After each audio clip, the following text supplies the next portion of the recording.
ನಾವು ಇವತ್ತಿನ ದಿನ ವಾಕ್ಯದ ಸಂದೇಶ ಭಾಗ ನೋಡುತ್ತೇವೆ. ಸೇವೆಯಲ್ಲಿ ಅನ್ಯೋನ್ಯತೆಯಾಗಿರಬೇಕು. Amen, hallelujah. ಒಬ್ಬ ಮನುಷ್ಯ ಸೇವೆ ಮಾಡುವನಾದರೆ ಎಲ್ಲರೂ ಸೇವೆ ಮಾಡುವವರೇ. ಎಲ್ಲರೂ ಒಂದು ಚಾಪೆ ಹಾಕಿದ್ರೂ ಸೇವೆನೆ, ಒಂದು ಚೇರ್ ಹಾಕಿದ್ರೆ ಸೇವೆನೆ, ಕಸ ಗುಡಿಸಿದ್ರೂ ಸೇವೆನೆ, ಒಂದು ಕಾಣಿಗೆ ಕೊಡುವುದಾದ್ರೂ ಅದು ಸೇವೆಗಾಗಿ ಕೊಡುವಂತ ವಿಷಯವಾಗಿದೆ. ಸೇವೆಯಲ್ಲಿ ನಾವು ಅನ್ಯೋನ್ಯರಾಗಿರಬೇಕು. ಹಂಗಂದ್ರೆ ಒಂದೇ ಮನಸ್ಸುಳ್ಳವರಾಗಿ, ಹಂಗಂದ್ರೆ ಒಂದೇ ಗುರಿ ಉಳ್ಳವರಾಗಿ, ಒಂದೇ ಟಾರ್ಗೆಟ್ ಉಳ್ಳವರಾಗಿ ಸೇವೆಯಲ್ಲಿ ನಾವು ಐಕ್ಯವಾಗಿರಬೇಕು, ಫೆಲೋಶಿಪ್ ಆಗಿರಬೇಕು. ಹಲ್ಲೆಲೂಯಾ. ಇದನ್ನೇ ನಾವು ಗಮನಿಸ್ತೇವೆ. ಒಂದು 3 ಭಾಗವನ್ನು ನಾವು ಗಮನಿಸ್ತೇವೆ. ಸೇವೆಯಲ್ಲಿ ಹೇಗೆ ನಾವು ಐಕ್ಯರಾಗಿ ದೇವರೊಟ್ಟಿಗೆ, ದೇವ ಮನುಷ್ಯರೊಟ್ಟಿಗೆ ನಾವು ಹೇಗೆ ಐಕ್ಯರಾಗಿರ್ಬೇಕಂತ ನಾವು ವಾಕ್ಯದ ಮೂಲಕ ನೋಡುತ್ತೇವೆ. ಮೊದಲನೇದಾಗಿ ಒಂದೇ ಮನಸ್ಸುಳ್ಳವರಾಗಿರಬೇಕು. ಹೇಗಿರಬೇಕು? ದೇವರ ಐಕ್ಯದಲ್ಲಿ ಇರುವವರು ಹೇಗಿರಬೇಕು? ಒಂದೇ ಮನಸ್ಸುಳ್ಳವರಾಗಿರ್ಬೇಕು. ಬರೆದಿಟ್ಕೊಳ್ರಿ. ಒಂದು 3 ಪಾಯಿಂಟ್ ಹೇಳ್ತಾ ಇದ್ದೀನಿ. ಒಂದೇ ಮನಸ್ಸುಳ್ಳವರು. ವಾಕ್ಯ ಓದೋಣ. 1 ಕೊರಿಂಥರ್ 4:19 ನಾವು ಓದೋಣ.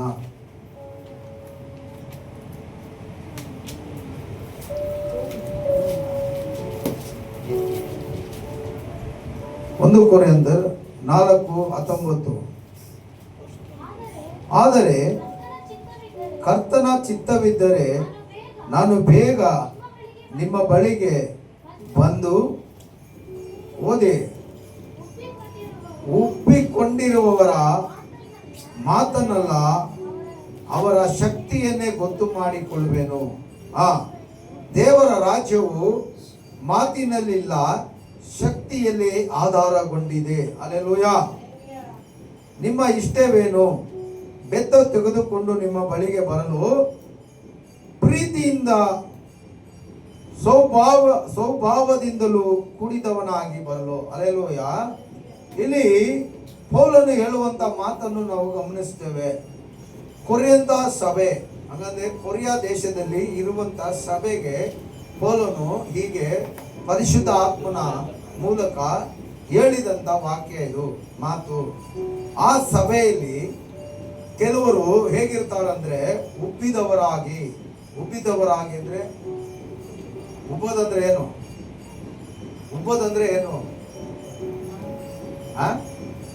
ಪರಲೋಕದಲ್ಲಿ ಕೇರೋಬು ಲೂಸಿಫರ್ ಏನ್ ಮಾಡ್ದ? ಅವನು ಏನ್ ಮಾಡಿದ್ರೆ ನನಗೇನು ಪಾಸ್ಟರ್ ಅಂತೀರಾ? 10 ವರ್ಷದಿಂದ ಇದನ್ನೇ ಹೇಳ್ತಾ ಇದ್ದೀನಿ, ಅರಿತಾ ಇದ್ದೀನಿ. ನಿಮಗೂ ಬೋರ್ ಹೊಡೆದು ಆದ್ರೆ ಗೊತ್ತಿಲ್ಲ. ನಿಮ್ಗೆ ಪರಲೋಕದಲ್ಲಿ ತಂದೆಯಾದ ದೇವರ ಸನ್ನಿಧಾನದಲ್ಲಿ ದೇವರ ಪರಿಶುದ್ಧ ಆ ಮಹಿಮೆ ಉಳ್ಳ ದೇವರಿಗೆ ಮುಂದೆ ನಿಲ್ಲುವಂತ ಕೇರು ಉಬ್ಬಿದವನಾದ. ಹಂಗಂದ್ರೆ ನಾನು ಎನ್ನುವಂತ ಎನ್ನ ಅವನ ಒಳಗೆ ನನ್ನಿಂದ ಎಲ್ಲವೂ ಸಾಧ್ಯ ಅನ್ನುವಂತ ಒಂದು ಕಾರ್ಯ, ಅದು ಉಬ್ಬೋದು. ನನ್ನಿಂದ ಎಲ್ಲ ಆಗುತ್ತೆ ಅಂದ್ರೆ ಅದೊಂದು ಉಬ್ಬೋ ವಿಷಯ. ಅವನು ಉಬ್ಬಿದವನಾಗಿ ದೇವರಿಗೆ ಇಷ್ಟವಾಗ್ತಿರೋ ಕಾರ್ಯ ಮಾಡಿದ್ರಿಂದ ಅವನೇನಾದ? ತಳ್ಳಲ್ಪಟ್ಟ. ಇದೇ ರೀತಿ ಆದಿ ಅಪೊಸ್ತಲರ ಕಾಲದಲ್ಲಿ ಕೊರಿಯಂತ ಸಭೆಯಲ್ಲಿ ಕೆಲವು ವಿಶ್ವಾಸಿಗಳು, ದೇವರ ಜನರು ಉಬ್ಬಿದವರಾಗಿ ಕಾಣಿಸಿಕೊಳ್ಳಲ್ಪಟ್ರು. ಅದು ಯಾವ ವಿಷಯದಲ್ಲಿ ಅಂತ ನನಗೆ ಗೊತ್ತಿಲ್ಲ, ಅದರ ಪೌಲನು ಬರೆದಿದ್ದಾನೆ. ಯಾವುದೇ ವಿಷಯದಲ್ಲೂ ಕೂಡ ಇರ್ಬೋದು, ಒಂದು ಕಾಣಿಕೆ ವಿಷಯದಲ್ಲೂ ಕೂಡ ಇರ್ಬೋದು, ಒಂದು ಸಭೆಗೆ ಏನೋ ಒಂದು ವಸ್ತು ಇರಿಸಿಕೊಡುವಂತ ವಿಷಯದಲ್ಲಿ ಕೂಡ ಆಗಿರ್ಬೋದು. ಯಾವುದೋ ಒಂದು ವಿಷಯದಲ್ಲಿ ಅವರು ಉಬ್ಬಿದವರಾಗಿ, ಎಲ್ಲರೂ ಅಲ್ಲ, ಕೆಲವರು ಮಾತ್ರ.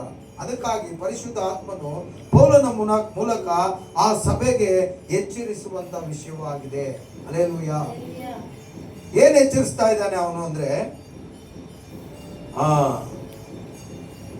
18ರಿಂದ ನಾವು ನೋಡುವಾಗ, ನಿಮ್ಮಲ್ಲಿ ಕೆಲವರು ಪೌಲನು ನಮ್ಮ ಬಳಿಗೆ ಬರುವುದಿಲ್ಲವೆಂದು ಒಪ್ಪಿಕೊಂಡಿದ್ದಾರೆ. ಹಂಗಂದ್ರೆ ಪೌಲನು ದೇವರು ಹೆಚ್ಚಾದ ದರ್ಶನವನ್ನು ಪೌಲನಿಗೆ ದೇವರು ಕೊಟ್ಟಿದ್ರು.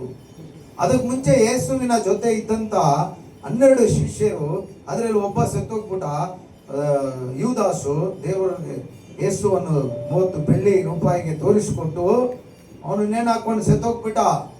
ಇವಾಗ ಇರುವಂತ 11 ಜನ ಯೇಸು ಒಟ್ಟಿಗೆ ತಿಂದವರು, ಯೇಸು ಮಾಡಿದ ಅದ್ಭುತಗಳನ್ನು ಕಣ್ಣಾರೆ ಕಂಡವರು, ಯೇಸುವಿನ ನಾಮದಲ್ಲಿ ಅವರು ಅದ್ಭುತ ಮಾಡದಂತ ಶಿಷ್ಯರೇ. ಆದ್ರೆ ಇವರುಗಳಿಗಿಂತ ಹೆಚ್ಚಾದ ಪ್ರಕಟಣೆ, ಹಂಗಂದ್ರೆ ಹೆಚ್ಚಾದ ದರ್ಶನ, ದೇವರ ರಾಜ್ಯದ ದರ್ಶನ, ಸೇವೆಯ ದರ್ಶನ, ಸಭೆಗಳ ಸ್ಥಾಪನೆಯ ದರ್ಶನ, ವಿಶ್ವಾಸಿಗಳನ್ನು ಆದಾಯ ಮಾಡುವಂತ ದರ್ಶನ, ಸಭೆಗಳನ್ನು ಕಟ್ಟುವಂತ ದರ್ಶನ, ಹೆಚ್ಚಾದ ದರ್ಶನ ಪೌಲನಿಗೆ ದೇವರು ಪ್ರಕಟಣೆ ಮಾಡಿದ್ರು. ಹಲ್ಲೆಲೂಯಾ. ಇದರಿಂದ ಪೌಲನು ಸಭೆಯನ್ನು ಖಂಡಿಸುತ್ತಾ ಇದ್ದ. ಅದು ಹೇಗೆ? ಪ್ರೀತಿಯಿಂದ ಖಂಡಿಸ್ತಾ ಇದ್ದ. ಹೊಡೆದು ಅಲ್ಲ, ಚಮಟಿ ತಗೊಂಡು ಹೊಡೆಯೋದಲ್ಲ, ಬಿಲ್ಲು ಬಾಣ ಬಿಟ್ಟು ಚುಚ್ಚಿ ಹೊಡೆಯೋದಲ್ಲ. ಇವತ್ತು ಅನೇಕ ಸೇವಕರು ವಾಕ್ಯನ ಇಟ್ಟು ಹೊಡಿತಾರೆ, ಅದು ಏನಾಗುತ್ತೆ? ಚಮಟಿಯಲ್ಲಿ ಹೊಡೆದಂಗೆ ನೋವಾಗುತ್ತೆ ಹೃದಯಕ್ಕೆ. ಬಿಲ್ಲು ಬಾಣ ಬಿಟ್ಟು ಹೃದಯಕ್ಕೆ ಚುಚ್ಚಿದ ಹಾಗೆ ನೋವಾಗಿ ಸಭೆಯನ್ನು ಬಿಟ್ಟು ಏನಾಗ್ತಾರೆ? ಎಲ್ಲರೂ ಓಡೋಗ್ಬಿಡ್ತಾರೆ. ಅಯ್ಯ, ಇವರು ಯಾರು ಹಿಂಗೆ ಬೈತಾ ಇದ್ದಾರೆ. ಆದ್ರೆ ದೇವರು ಪೌಲನಿಗೆ ಪ್ರಕಟಣೆ ಕೊಡುವಾಗ ಅವನು ಚಮಟಿಯಿಂದ ಹೊಡೆದಿಲ್ಲ, ಈಟಿಯಿಂದ ಚುಚ್ಚಿಲ್ಲ, ಮಮತೆ ಪ್ರೀತಿಯಿಂದ ವಾಕ್ಯವನ್ನು ಬರೀತಾನೆ. ಹಲ್ಲೆಲೂಯಾ. ಆ ವಾಕ್ಯ ಅವನು ಬರೆದಂಥದ್ದಲ್ಲ, ಪರಿಶುದ್ಧಾತ್ಮನು ಅವನಲ್ಲಿ ಹೇಳ್ತಾ ಪರಿಶುದ್ಧ ಆತ್ಮನ ದರ್ಶನದಿಂದ, ಪರಿಶುದ್ಧ ಆತ್ಮನ என்ன சொல்லுவாங்க தமிழ், உணர்த்துதல். நீ போயினே இருக்கும்போது சக்கண்டு உனக்குள்ள ஒரு உணர்வு வரும். அங்க போவாத, அங்க மோரிக்குது உழுந்துருவ, ஒரு உணர்வு வருதா இல்லையா? அந்த உணர்வை பவுலுக்குள்ள பரிசுத்த ஆவியானவர் உணர்த்தி கொண்டிருந்தார். அல்லேலூயா. அந்த சபையை கொஞ்சம் கண்டி, அந்த சபையில ஒரு மனசு இல்லை, ஒரே குரு, ஒரே எண்ணம் இல்லை, ஒரே மனசு இல்லை, ஒரே நோக்கம் இல்லை. சிலர் இப்படி அந்த சபைக்குள்ள இருக்கிறாங்க. அவங்களை கண்டி அண்ணும் போது ஆவியானவர் சொல்லும் போது அந்த சபைக்கு அவர் எழுதுறார். அல்லேலூயா. புரியல? கொரியந்தா என்ற ஒரு ஊர், கொரியன் என்ற ஒரு ஊர்ல ஒரு சர்ச்சுக்கு, இந்த மாதிரி சர்ச்சுக்கு அங்க இந்த மாதிரி ஒரு பாஸ்டர் இருக்கிறாங்க. அந்த பாஸ்டர் சபையில இவ்வளவு மக்கள் இருக்கிறாங்க, இன்னும் ஜாஸ்தி கூட இருக்கலாம். அந்த மக்கள்ல சிலர் ஆண்டவருக்கு விரோதமா, ஆண்டவருக்கு கோவம் அளவுக்கு, ஆண்டவருக்கு எந்த விஷயத்துல கோவம்னா, நான் என்ற ஒரு விஷயத்துல கோவம், இன்னொரு விக்கிரகாராதனை, அந்த அன்னை தேவர்களை வர்றதுன்னா அவர் கோவம். அல்லேலூயா. இந்த ரெண்டு விஷயத்துல ஆண்டவருக்கு பிடிக்காது. நான் என்றதுலையும் அவரை விட்டு வேற தேவர்களை வணங்குறதுலையும் ஆண்டவருக்கு இஷ்டமே இல்லை. அல்லேலூயா. Praise the Lord. இப்ப அங்க ஆண்டவருக்கு இஷ்டமில்லாத காரியங்கள் அந்த சபைக்குள்ள செய்யும் போது, ஒரு மனம் இல்லாத போது ஆண்டவர் போல உணர்த்துறார், ஆவியானவர் உணர்த்துறார். அப்ப அந்த சபையை கொஞ்சம் கண்டி, அந்த சபை ஒரு மனசு இல்லாதவர்களாக இருக்கிறாங்க. அதனால அதை கண்டிச்சு அதை என்ன பண்ணும்? சரிப்படுத்தணும். ட்ரெயின் போது முன்னாடி என்ன போகுது? மெயின் ட்ரெயினுக்கு முன்னாடி என்ன இருக்குது? அந்த இன்ஜின் இருந்தா தான் என்ன ஆகும்? எல்லாமே இழுத்துன்னு போக முடியும். வெறும் அப்படியே இழுத்துன்னு போயிடாது. ஒண்ணுக்கு ஒண்ணு அது என்ன இருக்கணும்? இணைந்து இருக்கணும். ஒண்ணு கட்டாச்சுன்னா என்ன ஆகும்? அது தனியா போயிடும், மிச்சதெல்லாம் போயிடும், தனியாயிடும். அதே போலதான் உன்னுடைய என்னுடைய வாழ்க்கை. அல்லேலூயா. ஆண்டவருடைய பாதையில நாம் கட்டாக கூடாது. எல்லாம் ஒரு மனது. அதுதான் இன்னைக்கு பாக்குறோம். ಒಂದೇ ಮನಸ್ಸುಳ್ಳವರಾಗಿ. ಇಲ್ಲಿ ಪೌಲನು ಅವರನ್ನು ಎಚ್ಚರಿಸ್ತಾನೆ, ನಿಮ್ಮಲ್ಲಿ ಕೆಲವರು ಪೌಲನು ನಮ್ಮ ಬಳಿಗೆ ಬರುವುದಿಲ್ಲ ಎಂದು ಒಪ್ಪಿಕೊಂಡಿದ್ದಾರೆ. ಆದರೆ ಕರ್ತನ ಚಿತ್ತವಿದ್ದರೆ ನಾನು ಬೇಗ ನಿಮ್ಮ ಬಳಿಗೆ ಬಂದು ಒಪ್ಪಿಕೊಂಡಿರುವವರ ಮಾತನ್ನಲ್ಲ, ಅವರ ಶಕ್ತಿಯನ್ನೇ ಗೊತ್ತು ಮಾಡಿಕೊಳ್ಳುವನು. ಅವನು ಯಾವನು ಅಂತ ನಾನು ತಿಳ್ಕೊಳ್ತೇನೆ, ಗೊತ್ತು ಮಾಡಿಕೊಳ್ಳುವೆನು. ದೇವರ ರಾಜ್ಯವು மாத்தினல்ல சக்தியை ஆதாரப்பட்டது. அல்லேலூயா. நான் என்ற வார்த்தையிலே தேவனுடைய ராஜ்யம் அல்ல, ஆவியானவருடைய பலத்தில தான் தேவனுடைய ராஜ்யமே அடங்கி இருக்கிறது. ஆமென். அல்லேலூயா. ಅದನ್ನೇ ದೇವರು ಹೇಳುತ್ತಾರೆ, ಆ ವಾಕ್ಯ ಹೇಳುತ್ತೆ, ಆಧಾರಗೊಂಡಿದೆ. ನಿಮ್ಮ ಇಷ್ಟವೇನು? ಬೆತ್ತ ತೆಗೆದುಕೊಂಡು ನಿಮ್ಮ ಬಳಿಗೆ ಬರಲು ಇಲ್ಲ, ಪ್ರೀತಿ ಸ್ವಭಾವದಿಂದಲೂ ಕೂಡಿದವನಾಗಿ ನಿಮ್ಮ ಬಳಿಗೆ ಬರಲು. அல்லேலூயா. ಬೆತ್ತ ಅಂದ್ರೆ ಕಡ್ಡಿ, ಕುಚ್ಚಿ. ಮಕ್ಕಳಿಗೆ ಹೇಳಲ್ವಾ, ಹಿಂಗೆ ಮಾಡ್ತಾರೆ, ಕೋಲ್ ತಗೊಂಡು ಬರ್ತೀನಿ ಹೇಳಲ್ವಾ? ಅದು ಪ್ರೀತಿಯಿಂದ ಹೇಳೋದು. ಯಾವಾಗ ಹೇಳೋದು? ಒಂದ್ ವೇಳೆ ಅದರಲ್ಲಿ ಹೊಡೆದು ಬಿಟ್ರೆ ಹೇಗೆ ಹೊಡಿತೀವಿ? ಸುಮ್ಮನೆ ಮೊನ್ನೆ ಚಾರನ್ ಹೊಡೆದೆ, ಎಲ್ಲಾರು ಹೇಳುದು ಅದು ಹೊಡೆದಿದ್ದ. ಇವಾಗ ಬೇಜಾನ್ ಬಿಟ್ಟೆ ಚಾರನ್ಗೆ ಅಂತೆ ಎಲ್ಲ ಹೇಳ್ತಾ ಇದಾರೆ ಪಾಸ್ಟರ್. ಆಹಾ, ಏನು ಹೊಡೆದೆ ನೀವು? ಅದು ಅನ್ಬಿನ ಅಡಿ. அன்புனால அடிக்கிற அடி அது அடிப்படாது. அல்லேலூயா. பவுலும் அவ்வளவுதான். அவன் சொல்றான், கோல் எடுத்துன்னு கொம்பு எடுத்துன்னு வரட்டா இல்ல அன்போட வரட்டா? அல்லேலூயா. அன்பான தேவ ஜனமே, அன்றைக்கு காலகட்டத்தில் டெக்னாலஜி இல்லாத நாளுகளே இப்படி இருந்தது.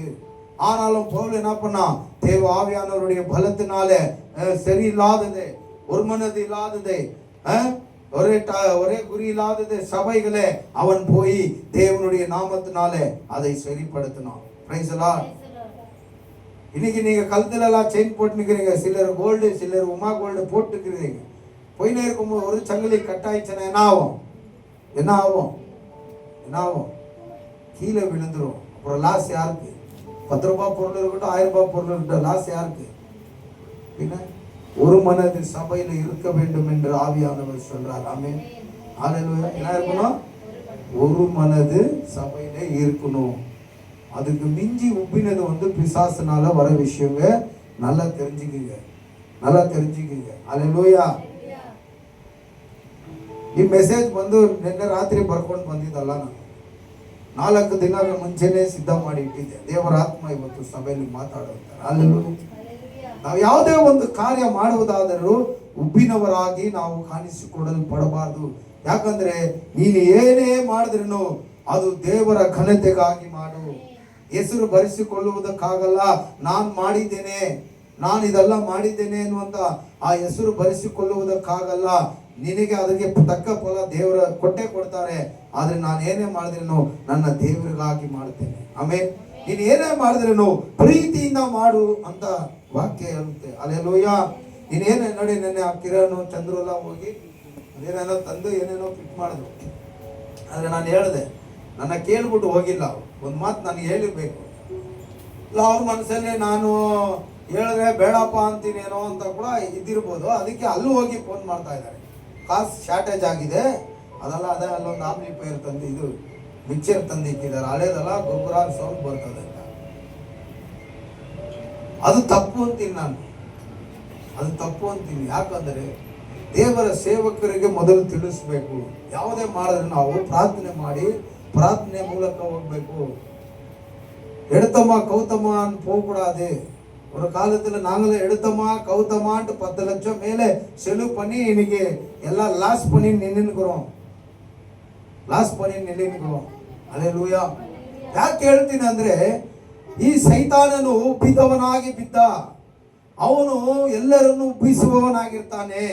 ದೇವರಿಗೆ ಇಷ್ಟವಾಗದಿರೋ ಕಾರ್ಯಗಳು. ಚರ್ಚಿಗೆ ಸ್ಪೀಕರ್ ಬೇಕು, ಚರ್ಚಿಗೆ ಮೈಕ್ ಬೇಕು, ಕೀಬೋರ್ಡ್ ಎಲ್ಲ ಬೇಕು. ಹಲ್ಲೆಲೂಯಾ. ಇದೆಲ್ಲ ಬೇಕು. ಆದ್ರೆ ಇದರಲ್ಲಿ ದೇವರ ನಾಮ ಮಹಿಮೆ ಪಡಲ್ಲ, ದೇವರು ಇದರಲ್ಲಿ ಮಹಿಮೆ ಪಡಲ್ಲ. ಆದ್ರೆ ಇದೆಲ್ಲ ಬೇಕು. ದೇವರು ಮಹಿಮೆ ಪಡುವಂತ ವಿಷಯ ಯಾವುದಂತ ನಾವು ತಿಳಿದುಕೊಂಡು ಅದರ ಪ್ರಕಾರ ನಡೆಯುವಾಗ ಖಂಡಿತವಾಗಿ ನಾವು ಆಶೀರ್ವದಿಸಲ್ಪಟ್ಟವರಾಗಿರ್ತೇವೆ, ದೇವರಿಗೆ ಮಹಿಮೆ ಕೊಡುವಂತ ಜನರಾಗಿರ್ತೇವೆ. ಹಲ್ಲೆಲೂಯಾ. ಆ ಕೊರೆಯಂತ ಸಭೆಯಲ್ಲಿ ಕೆಲವರು ಹಾಗಿದ್ರು. ಅದನ್ನು ಪೌಲನು ಏನು ಮಾಡ್ದ? ಪ್ರೀತಿಯಿಂದ ಹೇಳ್ತಾನೆ, ನಾನೇನು ಹೇಗಿಂದ ಬರಲಿ? ಪ್ರೀತಿಯಿಂದಲೂ ಸ್ವಭಾವದಿಂದಲೂ ಕೂಡಿದವನಾಗಿ ಬರಲು. Hallelujah. Praise the Lord, praise the Lord. ನಾವು ಏನೇ ಮಾಡಿದ್ರೇನು ಅಲ್ಲಿ ದೇವರ ನಾಮ ಮಹಿಮೆ ಪಡಬೇಕು. ಏನೇ ಮಾಡಿದ್ರೇನು ಸ್ತೋತ್ರದಿಂದ ಆರಂಭಿಸಬೇಕು. ಇವಾಗೆಲ್ಲ ಎಲ್ಲಿ ನೋಡು ಶ್ರೀ ಶ್ರೀ ಶ್ರೀ ಅಂತ ಹೆಸರಿಟ್ಟಿರ್ತಾರೆ ಹೋಟ್ಲಿಗೆ, ಅದಕ್ಕೆ ಇದಕ್ಕೆ ನೋಡಿದ್ದೀರಾ? ಯಾಕೆ ಅಂದ್ರೆ ಅವರು ಸ್ತೋತ್ರದಿಂದ ಆರಂಭಿಸ್ತಾರೆ. ಅದು ಏನಂತ ಅವ್ರಿಗೆ ಗೊತ್ತಿಲ್ಲ. ಶ್ರೀ ಯೇಸು ನಾಮ ಅತಿಶಯ ನಾಮ, ಪಾಪಿಗೆ ಪದನಾಮ. ಆ ಶ್ರೀಗೆ ಮೂಲ ಹೊಂದತಕ್ಕ ದೇವರು Yesu. Amen. Hallelujah, hallelujah, praise the Lord. ನಾವು ಏನೇ ಒಂದು ಕಾರ್ಯ ಮಾಡುವುದಾದ್ರೂ ನಾವು ಸ್ತೋತ್ರದಿಂದ ಆರಂಭಿಸುವವರಾಗಿರಬೇಕು. ಒಂದು ಗಾಡಿ ಇಸ್ಕೊಂಡ್ರೂ ಸ್ತೋತ್ರದಿಂದ ಆರಂಭಿಸುವವರಾಗಿರ್ಬೇಕು. ಒಂದು ಮನೆ ಇಸ್ಕೊಳ್ಬೇಕಾದ್ರೂ ಸ್ತೋತ್ರದಿಂದ ಆರಂಭಿಸಬೇಕು. ಹಲ್ಲೆಲೂಯಾ. ಯಾವುದೋ ಒಂದು ವಸ್ತು, ಘನವಾದ ವಸ್ತು ನಾವು ತೆಗೆದುಕೊಳ್ಳುವಾಗ, ಅದನ್ನು ಈಸ್ಕೊಳ್ಳುವಾಗ, ಪರ್ಚೇಸ್ ಮಾಡುವಾಗ ನಾವು ಅದನ್ನು ಸ್ತೋತ್ರ ಮಾಡಿ ತೆಗೆದುಕೊಳ್ಬೇಕು. ಸಣ್ಣ ಪುಟ್ಟ ಐಟಮ್ ನೀವೇ ತಗೊಳ್ರಿ. ಏನೋ ಒಂದು ಕಾರು ಬಂಗಲಾ ಇಸುವಾಗ ಪಾಸ್ಟರ್ನ ಕರೀರಿ. ಯಾಕೆ? ಅವಾಗ ಪಾಸ್ಟರ್ಗೆ ದೊಡ್ಡ ಕಾಣಿಕೆ ಬರುತ್ತೆ. ಅದನ್ನು ನೀವೇ ಸ್ತೋತ್ರ ಮಾಡಿ ಲಪ್ಟಾಯಿಸ್ಬಿಡ್ಬೇಡ್ರಿ. ಒಂದು ಗಾಡಿ ಇಸ್ತೀರಾ, ಪ್ರಾರ್ಥನೆ ಮಾಡಿ ಪಾಸ್ಟರ್ ಕಾಣಿಕೆ ಕೊಡಿ, ಇಲ್ಲ ಪಾಸ್ಟರ್ ಹೇಳ್ಬಿಟ್ರು ನೀವೇ ಸ್ತೋತ್ರ ಮಾಡಿ ಪ್ರಾರ್ಥನೆ ಮಾಡಿ ತೆಗೆದುಕೊಳ್ಳಿ ಅಂದ್ಬಿಟ್ಟು ಎಲ್ಲ ಹಂಗೆ ಅಭ್ಯಾಸ ಮಾಡ್ಬಿಡ್ಬೇಡ್ರಿ. ಹಲ್ಲೆಲೂಯಾ. ದೊಡ್ಡ ವಿಷಯಕ್ಕೆ ಪಾಸ್ಟರ್ ಅನ್ನು ಕರೀರಿ, ಸಣ್ಣ ಪುಟ್ಟ ವಿಷಯಕ್ಕೆ ಸ್ತೋತ್ರ ಮಾಡಿ ನೀವು ತೆಗೆದುಕೊಳ್ಳ್ರಿ. ಆಮೇನ್. ಅದರಿಂದ ದೇವರ ನಾಮ ಮಹಿಮೆ ಪಡುತ್ತೆ. ಹಲ್ಲೆಲೂಯಾ. Praise the Lord. ಯಾಕೆ ಇದ್ದೀರಾ? ನಾನಂತ ಪ್ರೀತಿ ಭಾವದಿಂದ ಮಾತಾಡ್ತಾ ಇದ್ದೀನಲ್ಲ, ಪೌಲನ ಹಾಗೆ ಬೆತ್ತ ತೆಗೆದುಕೊಂಡು ಬಂದಿಲ್ಲ, ಪ್ರೀತಿ ಭಾವದಿಂದ ನಿಮ್ಮೊಟ್ಟಿಗೆ ನಾನು ಶೇರ್ ಮಾಡ್ತಾ ಇದ್ದೀನಿ ದೇವರ ವಾಕ್ಯ. ಆಮೇನ್. ಹಲ್ಲೆಲೂಯಾ. ಆದ್ದರಿಂದ ಕ್ರೈಸ್ತರಾದ ನಾವು ಒಂದು ಮನಸ್ಸುಳ್ಳವರಾಗಿ ಕಾಣಿಸಲ್ಪಡಬೇಕು ಸಭೆಯಲ್ಲಿ. Hallelujah. Hallelujah. Praise the Lord. ನನಗೂ ದೇವರೇ ಈ 2026 ವರ್ಷಕ್ಕೆ ಮುಗಿಯುವಷ್ಟಕ್ಕೆ ಒಂದು ಆತ್ಮ ಒಬ್ಬ ಕುಟುಂಬಕ್ಕನ್ನ ದೀಕ್ಷೆ ಸ್ಥಾನ ಕೊಡಬೇಕು ಸ್ವಾಮಿ ಅಂತ ಪ್ರಾರ್ಥನೆ ಮಾಡಿ ಎಷ್ಟೋ ಪ್ರಯಾಸ ಪಡ್ತಾ ಇದ್ದೀನಿ. ಯಾವುದೂ ಇಲ್ಲ. ಕಡೆ ಬಲೆ ಬೀಸ್ತೀನಿ ಇಲ್ಲ, ಅದ್ ಕಡೆ ಬಲೆ ಬೀಸ್ತೀನಿ ಇಲ್ಲ. ಹಲ್ಲೆಲೂಯಾ. Praise the Lord. ನನಗೆ ಆ ಮನಸ್ಸು, ಅದೇ ಮನಸ್ಸು ನಿಮಗೂ ಬರಬೇಕು. ಹೇಗಾದ್ರೂ ಮಾಡಿ ನಾವು ದೇವರ ರಾಜ್ಯಕ್ಕಾಗಿ ಈ ಸಭೆಯಲ್ಲಿ 2026ರಲ್ಲಿ ಯಾವುದನ್ನ ಒಂದು ಕುಟುಂಬವನ್ನು ಲಾಕ್ ಮಾಡಿ ತೆಗೆದುಕೊಂಡು ಯೇಸು ನಾಮದಲ್ಲಿ ದೀಕ್ಷೆ ಸ್ಥಾನ ಕೊಡಿಸ್ಬೇಕು. ಆ ಮನಸ್ಸು ನಿಮಗೂ ಬರಬೇಕು, ನನಗೂ ಬರಬೇಕು. ಹಲ್ಲೆಲೂಯಾ. ಅದಕ್ಕೆ ಹೇಳ್ತಾರೆ, ಇಬ್ಬರು ಒಂದೇ ಮನಸ್ಸಿನಿಂದ ಪ್ರಾರ್ಥಿಸುವಾಗ ಆ ಪ್ರಾರ್ಥನೆ ದೇವರು ಕೇಳುವವರಾಗಿರ್ತಾರೆ. ಆಮೇನ್. ಇಬ್ಬರು ಸೇರಿ ಒಂದೇ ರೀತಿಯಲ್ಲಿ ಯೋಚನೆ ಮಾಡುವಾಗ ಆ ಯೋಚನೆಯನ್ನು ದೇವರು ಕೇಳ್ತಾರೆ. ನಂದು ಒಂದು ಕಡೆ ಯೋಚನೆ, ನಿಮ್ದು ಒಂದು ಕಡೆ ಯೋಚನೆ, ನನ್ನ ಕುಟುಂಬದ ಒಂದು ಕಡೆ ಯೋಚನೆ ಇದ್ರೆ ದೇವರು ಹೇಗೆ ಕೇಳ್ತಾರೆ. ಹಲ್ಲೆಲೂಯಾ. Praise the Lord. ಆದ್ದರಿಂದ ಕ್ರಿಸ್ತವರಾದ ನಮಗೆ ಒಂದೇ ಮನಸ್ಸು, ಸೇವೆಯಲ್ಲಿ ಅನ್ಯೋನ್ಯತೆ ಅಂದ್ರೆ ಒಂದೇ ಮನಸ್ಸು ಉಳ್ಳವರಾಗಿ ನಾವು ಕಾಣಬೇಕಾಗಿರುತ್ತೆ. ಯಾಕೋಬನ ಪುಸ್ತಕ 4ನೇ ಅಧ್ಯಾಯ ನಾವು ತೆಗೆದುಕೊಳ್ಳುವಾಗ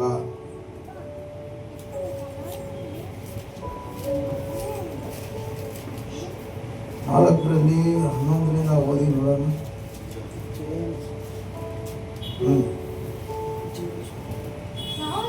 ಸಹೋದರರೇ, ಒಬ್ಬರನ್ನೊಬ್ಬರು ನಿಂದಿಸಬೇಡಿರಿ. ನಾನು ನಿಮ್ಮನ್ನು ನಿಂದಿಸ್ತಾ ಇಲ್ಲ. ತಂದಿದ್ದೀರಾ, ಇದು ಮಾಡಿದ್ದೀರಾ ಅಂತ ನಾನು ನಿಮ್ಮನ್ನು ನಿಂದಿಸಿಲ್ಲ. ನಿಮಗೆ ತಿಳಿಸಿಕೊಡುತ್ತಾ ಇದ್ದೇನೆ ದೇವರಿಗೆ ಎಂತ ವಿಷಯ ಯಾವ ರೀತಿ ಮಾಡುವುದಾದರೆ ದೇವರಿಗೆ ಇಷ್ಟ. ಇನ್ನ ನೀವು ಈ ಗೋಡೆ ಎಲ್ಲ ಹೊಡೆದಾಕಿ ಕೂಡ ಗೋಡೆ ಕಟ್ಟಿ ನೀವು ಮೋಲ್ಡ್ ಹಾಕೊಟ್ರೆ ಕೂಡ ನನಗೆ ಸಂತೋಷನೇ. ಹಲ್ಲೆಲೂಯಾ. ಆದರೆ ನಾವು ಅದನ್ನು ಮಾಡುವವರಾಗಿರುವ ನಾವು ಹೇಗಿರಬೇಕು? ನಮ್ಮಲ್ಲಿ ಯಾವ ಕಾರ್ಯ, ಯಾವ ಸ್ಪಿರಿಟ್ ನಮ್ಮಲ್ಲಿ ಕೆಲಸ ಮಾಡಬಾರ್ದು. ಈ ಜಗತ್ತಲ್ಲಿ ಯಾವ ಸ್ಪಿರಿಟ್ ದೇವರಿಗೆ ವಿರೋಧವಾಗಿ ಕೆಲಸ ಮಾಡ್ತಾ ಇದೆ, ಆ ಸ್ಪಿರಿಟ್ ಯಾರ ಮೂಲಕ ದೇವರಿಗೆ ವಿರೋಧವಾದ ಕಾರ್ಯಗಳು ಎಬ್ಬರಿಸುತ್ತದೆ ಅಂತ ನಾನು ನಿಮಗೆ ಮಮತೆಯಿಂದ ತಿಳಿಸಿಕೊಡುವವನಾಗಿರ್ತೇನೆ. ಹಲ್ಲೆಲೂಯಾ. Praise the Lord. ಆದ್ರಿಂದ ವಾಕ್ಯ ಹೇಳುತ್ತೆ, ಸಹೋದರರೇ, ಒಬ್ಬರನ್ನೊಬ್ಬರು ನಾವೇನ್ ಮಾಡ್ಕೊಳ್ಬಾರ್ದು, ನಿಂದಿಸಿಕೊಳ್ಳಬಾರದು. ಏನು ನಿಂದಿಸಬೇಡ್ರಿ, ವಿರೋಧವಾಗಿ ಮಾತಾಡಬೇಡ್ರಿ, ಅವ್ರ ವಿರೋಧವಾಗಿ ಕಾರ್ಯಗಳು ಮಾಡಬೇಡ್ರಿ. ಓದಿ ಮುಂದಕ್ಕೆ. ಯಾವನಾದರೂ ತನ್ನ ಸಹೋದರನನ್ನು ನಿಂದಿಸಿದರೆ ಅಥವಾ ತನ್ನ ಸಹೋದರನ ವಿಷಯವಾಗಿ ತೀರ್ಪು ಮಾಡಿದರೆ ಅವನು ಧರ್ಮಶಾಸ್ತ್ರವನ್ನು ನಿಂದಿಸಿ ಧರ್ಮಶಾಸ್ತ್ರದ ವಿಷಯದಲ್ಲಿ ತೀರ್ಪು ಮಾಡಿದ ಹಾಗಾಗುವುದು. ತೀರ್ಪು ಮಾಡುವುದು ನಮ್ಮ ಕೆಲಸವಲ್ಲ. ಇವಾಗ ಈ ಲೋಕದಲ್ಲಿ, ಯಾಕೆ ಈ ಊರಲ್ಲಿ ತೀರ್ಪು ಮಾಡುವ ಅಧಿಕಾರಿ ಒಬ್ಬರಿಗಿದೆ. ಅದು ಸುಪ್ರೀಂ ಕೋರ್ಟ್ಗಿದೆ, ಹೈಕೋರ್ಟ್ ಅಲ್ಲಿ ಇರ್ತಾರೆ. ಒಬ್ರು ಇಬ್ರು ಇರ್ತಾರೆ ತೀರ್ಪು ಮಾಡುವ. ಮೇಯಲ್ ಕೋರ್ಟ್ ಅಲ್ಲಿ ಒಬ್ರು ಇರ್ತಾರೆ ತೀರ್ಪು ಮಾಡುವ. ಅವರು ಚಿಕ್ಕ ಚಿಕ್ಕ ಕೇಸಿಗೆ ತೀರ್ಪು ಮಾಡುವ. ಈ ಹೈಕೋರ್ಟ್, ಸುಪ್ರೀಂ ಕೋರ್ಟ್ ಎನ್ನುವಂಥದ್ದು ದೊಡ್ಡ ದೊಡ್ಡ ನ್ಯಾಯಕ್ಕೆ ತೀರ್ಪು ಮಾಡುವುದು. ಆದ್ರೆ ನಿನಗೆ ನನಗೆ ಒಬ್ಬ ತೀರ್ಪು ಮಾಡುವವರು ಇದ್ದಾರೆ. ಈ ಕರ್ನಾಟಕಕ್ಕೆ ಮಾತ್ರ ಅಲ್ಲ, ಈ ಭಾರತ ದೇಶಕ್ಕೆ ಮಾತ್ರ ಅಲ್ಲ, ಇಡೀ ಜಗತ್ತಿಗೆ ತೀರ್ಪು ಮಾಡುವವರು ಒಬ್ಬೇ ಒಬ್ಬರು, ಆತನೇ ಯೇಸು ಕ್ರಿಸ್ತನು. ಹಲ್ಲೆಲೂಯಾ. ಆ ಯೇಸುನೇ ತೀರ್ಪು ಮಾಡಬೇಕು ಹೊರತು ನಾವು ತೀರ್ಪು ಮಾಡುವವರು, ಜಡ್ಜ್ಮೆಂಟ್ ಮಾಡುವವರಲ್ಲ. ಹಲ್ಲೆಲೂಯಾ. ಅವನು ಹೆಂಗ್ ಮಾಡ್ದ? ಅವನ್ನ ಹೀಗೆ ಮಾಡಬೇಕು, ಅವನು ಹಂಗೆ ಹೇಳ್ದ, ಅವನಿಗೆ ಹೀಗೆ ಮಾಡಬೇಕು ಅಂತ ತೀರ್ಪು ನಾವು ಇಡುವವರಾಗಿರಬಾರ್ದು. ಹಲ್ಲೆಲೂಯಾ. ಒಬ್ಬನಲ್ಲಿ ತಪ್ಪು ಕಂಡು ಬಂದ್ರೇನು ಆ ತಪ್ಪನ್ನು ಹೇಳಿ ತೋರಿಸ್ದಿರಾ ಆ ತಪ್ಪನ್ನು ಕ್ಷಮಿಸುವವರಾಗಿ ಕಾಣಿಸಲ್ಪಡಬೇಕು. ಹಲ್ಲೆಲೂಯಾ. ಒಂದು ವೇಳೆ ಆಪೋಸಿಟ್ ಆಗಿ ನಾವು ಹೋಗುವುದಾದರೆ ಅದರಲ್ಲಿ ಸೈತಾನ ಕ್ರಿಯೆ ಕೆಲಸ ಮಾಡ್ತಾ ಐತೆ. ಯಾಕಂದ್ರೆ ದೇವರು ಹೇಳಿದ್ದಾರೆ, ಒಂದು ವೇಳೆ ಒಬ್ಬ ನೀತಿವಂತ ತಪ್ಪು ಮಾಡಿ ಬಿದ್ದೋದ್ರೆ ಕೂಡ 7 ಸತಿ ತಪ್ಪು ಮಾಡಿ ಬಿದ್ದರೆ ಕೂಡ ದೇವರು 7 ಸತಿ ಕೂಡ ಅವನನ್ನು ಎಬ್ಬರಿಸಿ ನಿಲ್ಲಿಸುವವರಾಗಿರ್ತಾರೆ. ಆಮೇಲೆ ಹಲ್ಲೆಲೂಯಾ. ಅರ್ಥ ಆಯ್ತರ? ನಿಮ್ಗೆ ಅರ್ಥ ಆಯ್ತರ? ನೀತಿವಂತನು 7 ಸತಿ ತಪ್ಪು ಮಾಡಿ ಬಿದ್ದೋಗಿದ್ರೇನು ದೇವರು ಎಬ್ಬರಿಸ್ತಾರೆ. ಆಮೇಲೆ ತಪ್ಪು ಮನುಷ್ಯ ಮಾಡ್ತಾ ಇಲ್ಲ, ಆದಾಮನೊಟ್ಟಿಗೆ ತೆಗೆದುಕೊಂಡು ಬಂದಂತ ಇಟ್ಟ ಅದೇ ಸೈತಾನನೇ ಮನುಷ್ಯನನ್ನು ತಪ್ಪು ಮಾಡಿಸ್ತದೆ. ಆದ್ರೆ ಆ ತಪ್ಪನ್ನು ತೀರ್ಪು ಮಾಡದಿರ ಕ್ಷಮಿಸುವ ದೇವರು ಒಬ್ಬನೇ. ಹಲ್ಲೆಲೂಯಾ. ಲೋಕ ತೀರ್ಪು ಇಡಬಹುದು, ಆದ್ರೆ ದೇವರು ಖಂಡಿತವಾಗಿ ಪಾಪಿ ಎನ್ನುವಂತ ತೀರ್ಪನ್ನು ದೇವರು ಎಂದಿಗೂ ಮನುಷ್ಯನಿಗೆ ಕೊಡುವುದಿಲ್ಲ. ಯಾಕಂದ್ರೆ ಅವನ ಶರೀರದಲ್ಲಿ ರಕ್ತದಲ್ಲಿ ಇರುವವರೆಗೂ ಅವನ ಶರೀರದಲ್ಲಿ ರಕ್ತದಲ್ಲಿ ಏನಿದೆ, ಪಾಪ ವಾಸವಾಗಿದೆ ಅಂತ ದೇವರಿಗೆ ಚೆನ್ನಾಗಿ ಗೊತ್ತು. ಅದರಿಂದ ನ್ಯಾಯ ತೀರ್ಪನ್ನು ಕೊಟ್ಟರು. ಏನು ಕೊಟ್ಟರು? ಆಜ್ಞೆಗಳನ್ನು ಕೊಟ್ಟರು. ಇದು ಮಾಡಬೇಡ, ಇದು ಮಾಡಬೇಡ, ಇದು ಮಾಡಬೇಡ, ಇದು ಮಾಡಬೇಡ. ಆದ್ರೆ ಫಾಲೋ ಮಾಡಕ್ಕಾಯ್ತಾ ಮನುಷ್ಯನಿಂದ?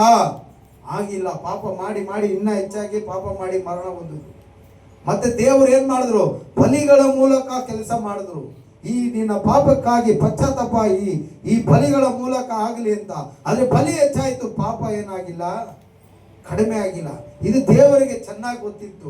ಏನೇ ಮಾಡಿದ್ರೆ ನೀ ಮನುಷ್ಯನ ಪಾಪ ಕ್ಷಮಿಸಲ್ಪಡಲ್ಲ ಅಂತ, ನನ್ನನ್ನು ನಂಬುವುದವನ ಪಾಪ ಕ್ಷಮಿಸಲ್ಪಡುತ್ತೆ ಅಂತ ವಿಶ್ವಾಸದಿಂದ ಇದ್ರೆ ನಿನ್ನ ಪಾಪ ಕ್ಷಮಿಸಲ್ಪಡುತ್ತೆ ಅಂತ ಆತನು ಮರಣವನ್ನು ಹೊಂದಿದ್ನು. ಆದ್ರೂ ನಮ್ಮ ಶರೀರದಲ್ಲಿ ಏನಿದೆ?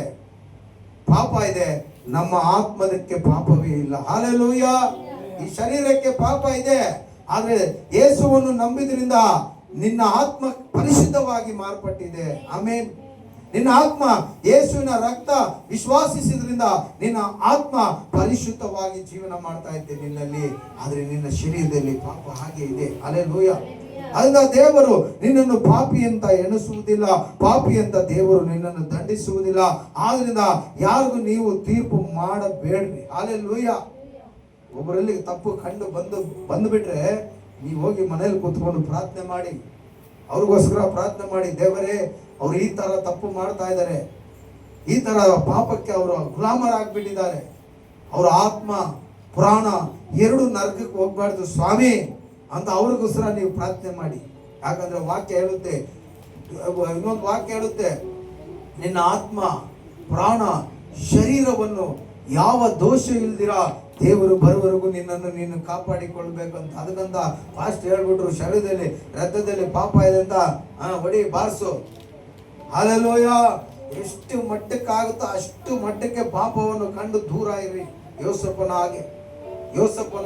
ಹಲ್ಲೆಲೂಯಾ. ಹಲ್ಲೆಲೂಯಾ. ಪಾಪವನ್ನು ಕಂಡು ಹೊಡಕ್ಬಿಟ್ಟ ಅವನು. ಅಯ್ಯೋ, ಇದು ನನ್ನ ದೇವರಿಗೆ ವಿರೋಧವಾದ ಕಾರ್ಯ, ನನಗೆ ಬೇಡಪ್ಪ ಅಂತ ಓಡ್ತಾನೆ. ಹಲ್ಲೆಲೂಯಾ.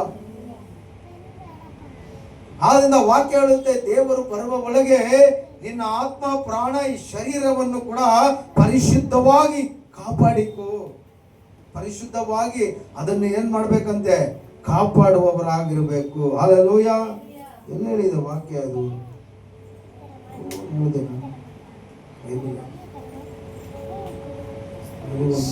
ಓದೇ ನೋಡ್ಬಿಡ.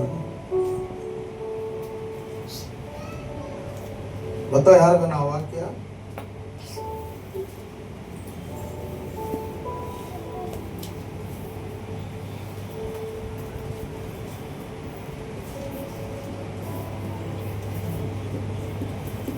ಮೊನ್ನೆ ಕೂಡ ಓದ್ತಾ ಇದೆ, ಓದ್ಬಿಟ್ಟು ಭಯನೇ ಪಟ್ಬಿಟ್ಟೆ.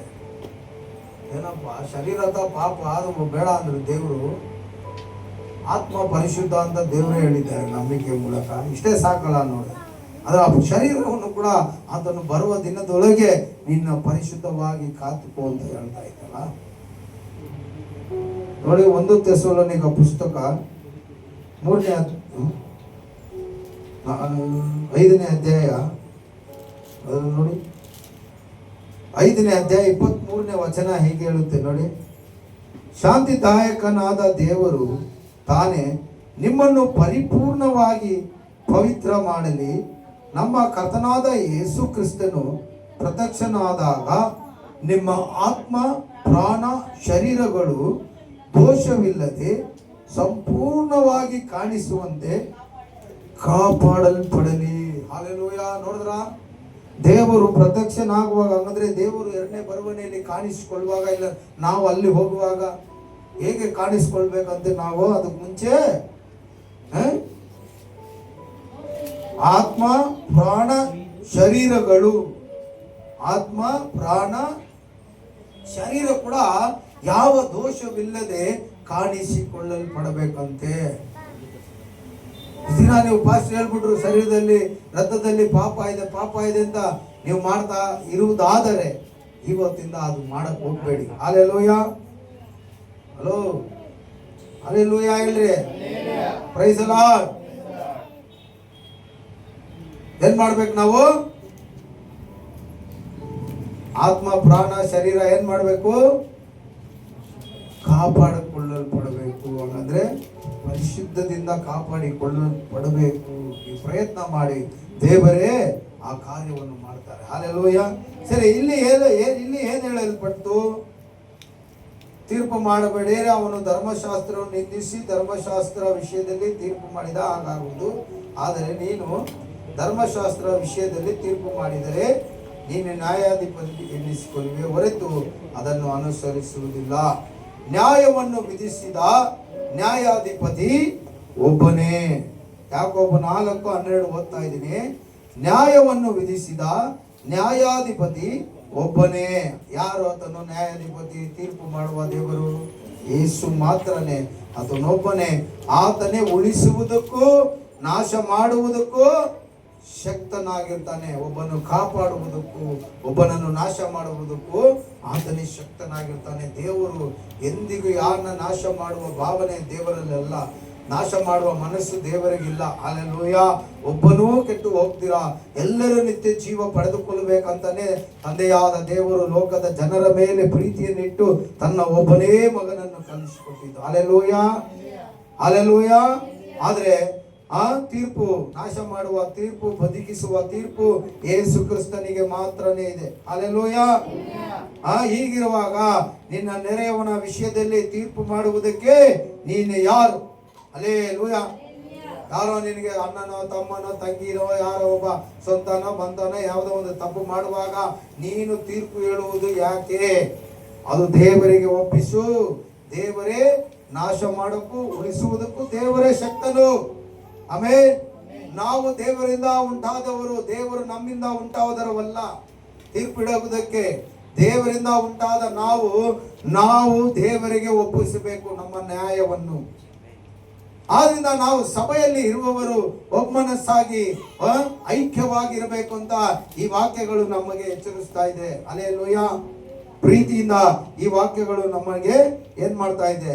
ಎಚ್ಚರಿಸ್ತಾ ಇದೆ. ಅದು ಮಾತ್ರ ಅಲ್ಲ, 12 ಓದಾಯ್ತು. ಇವತ್ತು ಇಲ್ಲೇ ನಾಳೆ ನಾವು ಇಂಥ ಪಟ್ಟಣಕ್ಕೆ ಹೋಗಿ ಅಲ್ಲಿ 1 ವರ್ಷವಿದ್ದು ವ್ಯಾಪಾರವನ್ನು ಮಾಡಿ ಲಾಭವನ್ನು ಸಂಪಾದಿಸುತ್ತೇವೆ ಅನ್ನುವವರೇ ಕೇಳಿ. ನಾಳೆ ಏನಾಗುವುದೋ ನಿಮಗೆ ತಿಳಿಯುವುದಿಲ್ಲ. ಇವತ್ತು ಅನೇಕ ಕ್ರೈಸ್ತರು ಕೂಡ ಬಿಸ್ನೆಸ್ಗೆ ಇಳಿದು ಬಿಟ್ಟಿದ್ದಾರೆ, ವ್ಯಾಪಾರಗಳಿಗೆ ಇಳಿದು ಬಿಟ್ಟಿದ್ದಾರೆ. ಆದರೆ ಎಲ್ಲ ಲಾಸು ಲಾಸು ಲಾಸು. ಕ್ರೈಸ್ತರು ವ್ಯಾಪಾರಕ್ಕೆ ಇಳಿಬಾರ್ದು, ಹೋಟ್ಲಿಡೋ ಕೆಲಸ ಮಾಡಕ್ ಹೋಗ್ಬಾರ್ದು. ಕ್ರೈಸ್ತರು ಬಟ್ಟೆ ಅಂಗಡಿ ವ್ಯಾಪಾರ ಮಾಡಬಾರ್ದು. ಹಲ್ಲೆಲೂಯ. ಬೇಕಂದ್ರೆ ಬೇರೆ ಯಾವ್ದಾದ್ರು ಕೆಲಸ ಮಾಡಿ ನಾವು ದುಡ್ಕೊಳ್ಬಹುದು. ಇಲ್ಲಿ ಹೇಳುತ್ತೆ ನೋಡಿ, ವ್ಯಾಪಾರ ಮಾಡುವವರೇ ನಾಳೆ ಏನಾಗುವುದೋ ನಿಮಗೆ ತಿಳಿಯದು. ನಾನು ನೋಡಿದ್ದೇನೆ, ಒಬ್ಬ ಪಾಸ್ಟರ್ ನಮ್ಮ ಚರ್ಚ್ ಕೆಳಗಡೆ ಒಂದು ಬಟ್ಟೆ ಅಂಗಡಿ ಇಟ್ಟಿದ್ರು. ಸುಮಾರು ಲಕ್ಷ ಲಾಸ್ ಅವ್ರಿಗೆ. ಅಲ್ಲಿ ಖಾಲಿ ಮಾಡಿ ಆಯಿಲ್ ಮೇಲ್ ರೋಡಲ್ಲಿ ಇಟ್ರು, ಲಾಸು. ನನಗೆ ಗೊತ್ತಿರೋರು ಒಬ್ಬರು ಹೋಟ್ಲ್ ಇಟ್ಟಿದ್ರು, ಪ್ರಾರ್ಥನೆ ಮಾಡಕ್ ಕರೆದಿದ್ರು. ಆಲ್ರೆಡಿ ಇಬ್ಬರು ಹೋಟ್ಲ್ ಇಟ್ಟು ಖಾಲಿ ಮಾಡಿ ಜಾಗನೇ ಅದು ಇವರು ಇವ್ರ ಹಸ್ಬೆಂಡ್. ಆದ್ರೆ ಹೋಗಿ ಪ್ರಾರ್ಥನೆ ಮಾಡಿದೆ. ನನ್ನ ಮನಸ್ಸಲ್ಲಿ ಏನಿತ್ತು ಗೊತ್ತಾ, ಇಲ್ಲಿ ಬಿಸ್ನೆಸ್ ಆಗಲ್ಲ ಅಂತಾನೆ. ಸ್ವಲ್ಪ ದಿನ ಇಟ್ಟರು, ತುಂಬ ಪ್ರಯಾಸ ಪಟ್ಟರು, ವ್ಯಾಪಾರ ಮಾಡಿದ್ರು, ಲಾಸ್ ವ್ಯಾಪಾರದಲ್ಲಿ. ಹಲ್ಲೆಲೂಯ. ಕ್ರೈಸ್ತರು ವ್ಯಾಪಾರ ಈ ಕಾರ್ಯಗಳನ್ನು ನಾವು ಮಾಡಕ್ ಹೋಗ್ಬಾರ್ದು. ಹಲ್ಲೆಲೂಯ. ಮುಂದಕ್ಕೆ ಹೇಳುತ್ತೆ ನೋಡಿ,